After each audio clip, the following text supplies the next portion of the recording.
Hey guys, my name is Anuradha. Welcome to our channel GK Guidance and Knowledge. Happy morning to all of you. Today we are going to discuss about food insecurity in women's vulnerability to access. Let's begin with the question. Our today's question is critically analyze the vulnerability of the woman in obtaining equitable access to food across the world. Significance of this question that can be asked in GS paper 1 under the headings of role of women and women's organization, population and associated issues, then poverty and development issues, then urbanization and their problems and remedies. You can use this quotation in your answer. It is impossible to think about the welfare of the world unless the conditions of women is improved. It is impossible for a bird to fly with one wing. It was said by Swami Vivekanand. So our introduction would be food is a human right to all men and women to have access to safe and nutritious food to eat without any discrimination. Supreme Court in Menka case held woman has a right to treat with decency and dignity under Article 21, but due to many circumstances women are deprived from their rights. One of such incidents in access to food. What are the reasons behind women in access to food? These are patriarchal society, more emphasis on boy child, then poverty, more children, less income, then work burden on women, heavy work, heavy stress, then less income, unemployment, then increase in food prices, then health issues of women like malnutrition, then dietary practices, violences, then other factors are negligence, less credit, and food with less nutrition. Impact of women of inaccessibility towards food is deprived from their rights, then health issues may arise, then they can't participate in their work efficiently if it may at their home or outside, then weakness women ability to survive,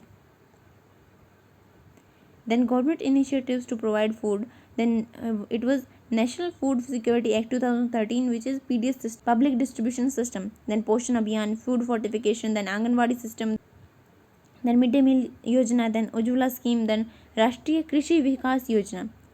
Then what are the challenges faced by women to access food? Climate change, heavy rain, floods, drought, which impact our food production. Then lack of access to remote areas. Then high rural and urban migration, over urbanization it means. Then increase in population, poverty and lack of education. Then inadequate distribution of food between the man and woman. Then steps need to be taken. Government should correct loopholes in existing programs, like we need to stop the misuse of food grain in PDS system, public distribution system, then also provide BPL facility to eligible person. State should encourage to start canteen, that is to provide meals to poor at low cost, like Indira canteen in Karnataka provide food at very low cost. Then strengthen women through self-help groups, NGOs to work against this. We should stop wasting of food unnecessarily.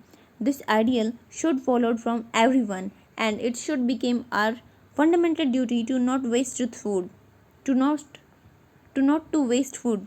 Then we need to empower girls and women by education, food, skills, healthcare facilities, and equal opportunities in employment. Then our conclusion would be food, clothing, and shelter are basic rights that every individual requires for their survival. Recognizing this, prudent efforts should be made for ensuring equitable access of food to women, as it would uphold their dignity and also help in achieving sustainable development goals like SDG 2, which is zero hunger, and 5 gender equality. Also improve our rank in Global Food Security Index, which is 66 out of 113, then Global Gender Gap Index, which is 140 out of 1, which is not good enough for us. So we need to improve this. So this is it for today. Thank you for listening. Don't forget to like, share, and subscribe. Also provide suggestions to improve. Jai Hind.